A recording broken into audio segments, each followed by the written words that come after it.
On the 17th of September 1944, a German general hands an entire army, more than 20,000 men, to a single Scot in a tartan kilt who carries no weapon at all.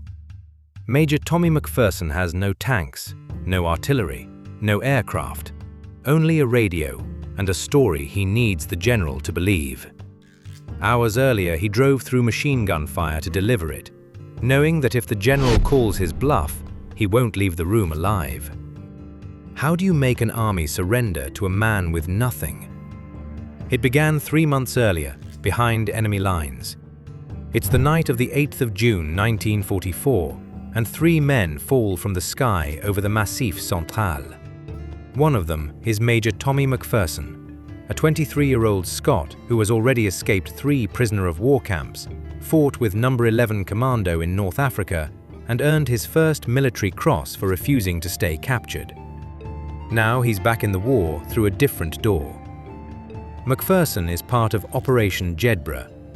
3-man teams drop behind enemy lines to blow bridges, cut rail lines, and turn local resistance bands into fighting forces. His team is called Quinine, and his companions are a French lieutenant named Michel de Bourbon and a British radio operator, Sergeant Arthur Brown. They carry weapons, explosives, and a radio. That's all. They land near Aurillac, deep in the hill country of central France. Macpherson pulls off his jumping smock, and underneath he's wearing full Cameron Highland battle dress, including the tartan kilt. A young French resistance fighter sees him in the dark and turns to his commander in excitement. He thinks Macpherson is a woman wearing a skirt. Macpherson hears the mistake and lets it stand. It's the first bluff of the campaign. The local maquis is led by a man named Bernard Cournil. His fighters are farmers, miners, and shopkeepers who have been waiting for weapons and leadership. Macpherson gives them both. But the reality is stark. He's a British officer with no battalion behind him, no tanks, and no artillery. His only weapons are his personality, his kilt, and the radio on Sergeant Brown's back. The Germans hold every road and rail line in the region. The Allied beachhead at Normandy is still fighting for its life, and the only thing keeping Macpherson from a firing squad is the certainty that he looks like he knows what he's doing. The stakes are simple and brutal. In 1942, Hitler issued the Commando Order. Every captured Allied commando is to be shot. There will be no prisoners and no camps. If Macpherson is taken, he dies. The Germans don't wait for courts or paperwork. The Gestapo notices him almost immediately. Wanted posters go up across the region, offering a 300,000 franc bounty for his capture. The wording is specific. They call him a bandit masquerading as a Scottish officer and extremely dangerous to the citizens of France. They want him dead or alive, and they want it done fast. Macpherson doesn't hide. He moves through the countryside in a black Citroën with a Union Jack pennant on one side and the Cross of Lorraine on the other. The car is a deliberate target. Germans who spot it know exactly where he's been. The French who see it know British help has arrived. The Citroën is a moving billboard for a ghost army. On the night of the 9th of June, his first full day on the ground, he blows the railway bridge on the line from Aurillac to Meaux. Then word comes that the 2nd SS Panzer Division Das Reich is moving north toward the Normandy beachhead along the road from Figeac to Tulle. Macpherson doesn't hesitate. He lays mines in the road, waits for the lead armored vehicle to roll forward, and blows the tracks off it. The road is blocked. German infantry spill into the trees to outflank the ambush, but the resistance fighters have already felled timber across the escape routes. Das Reich loses hours in Macpherson's sector alone. Across the wider network, the Maquis delays the division for 17 days. From caves and woodland camps, Macpherson and Sergeant Brown operate almost daily. By his own account, one morning they trap 300 German soldiers and 100 milice collaborators inside a railway tunnel for several days.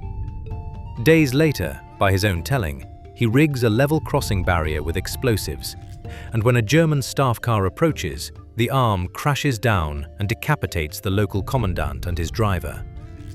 Every blown bridge makes the Ghost Army look bigger. The Germans are now hunting a division that is 3 men and a radio, and they don't know it. That illusion is the only weapon he has left. By September, the world has changed. The Allies have broken out of Normandy, and Operation Dragoon has landed in the south.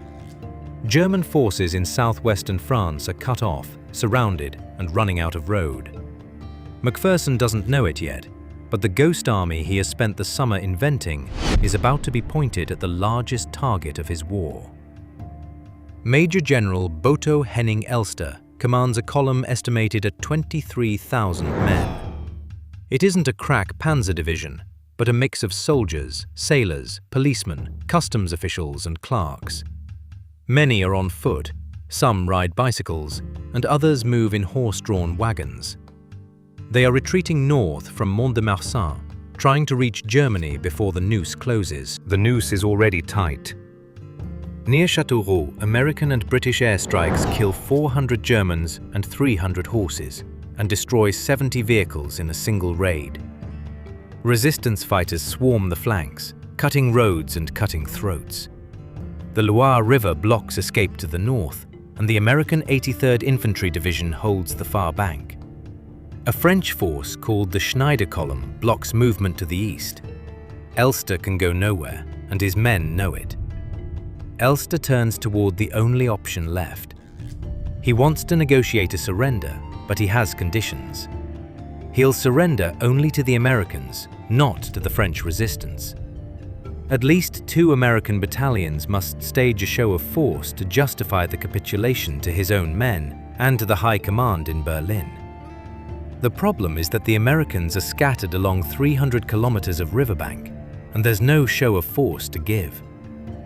Captain Arthur Cox, another jedburgh officer, brings word to Macpherson. Elster is ready to talk, but the Americans can't stage the theater he wants. Someone else has to walk into the trap and close it. The Germans aren't looking for a British major in a kilt. They are looking for an army. Macpherson decides to give them one. Macpherson goes unarmed. He takes a German doctor and a French officer with him. They climb into a captured German Red Cross vehicle and drive straight through enemy-held territory. German machine guns open up as they pass through the lines. Bullets tear past the ambulance. They don't stop. They reach a village schoolhouse where Elster and his staff are waiting. Macpherson steps out in full Highland uniform, complete with the bonnet and the kilt. He is 23 years old. The German general commands 23,000 men. No one speaks. German staff maps are spread across a table. Ink is still wet from the last desperate plan to break out eastward. That plan is already dead. Macpherson makes his threat. Heavy artillery is trained on the German positions, he tells Elster. RAF bombers are circling and waiting for his signal. Macpherson promises destruction on a scale that will leave nothing of the column but smoke and memory. It's a perfect lie. The only thing he can actually whistle up is Dixie. He's got no guns, no planes, and only a radio that can reach London. But London can't reach back in time. Elster listens. The man knows his situation. Men under his command are exhausted, surrounded, and low on supplies. Roads are cut, bridges are blown, and airstrikes have already killed hundreds. But he's a German general, and he needs terms he can present to his own officers. Elster's single condition is that his men will keep their sidearms until they march into the safe custody of the American 83rd Infantry Division. Then they'll stack their weapons. Macpherson agrees on the spot. He has no authority to make the deal, and none to demand unconditional surrender either. The bluff works because both men need it to work. The general signs. His entire command will lay down its arms. Macpherson has outnerved the general across that table, with nothing but his voice and a kilt.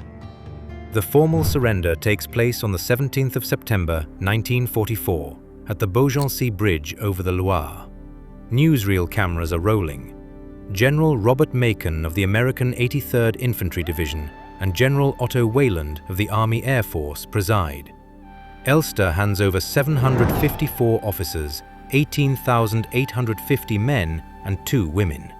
The equipment includes 400 trucks, 1,000 wagons, 2,000 horses and 4,000 automatic weapons. It's one of the largest capitulations on the Western Front, and it happened because one man in a kilt was willing to say what the general needed to hear. No French resistance fighters are invited to the ceremony.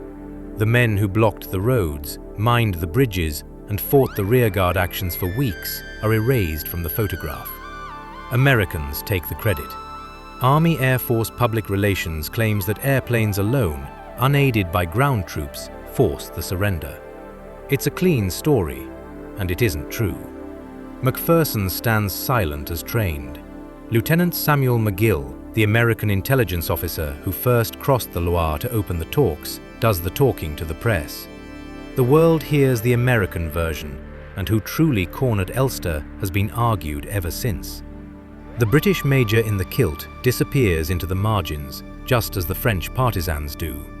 He doesn't disappear from the record entirely.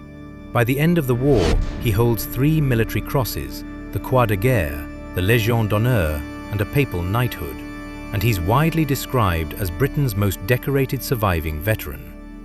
But the men who blocked the roads before he ever reached that schoolhouse don't get a ceremony. They get nothing. The bombers were imaginary.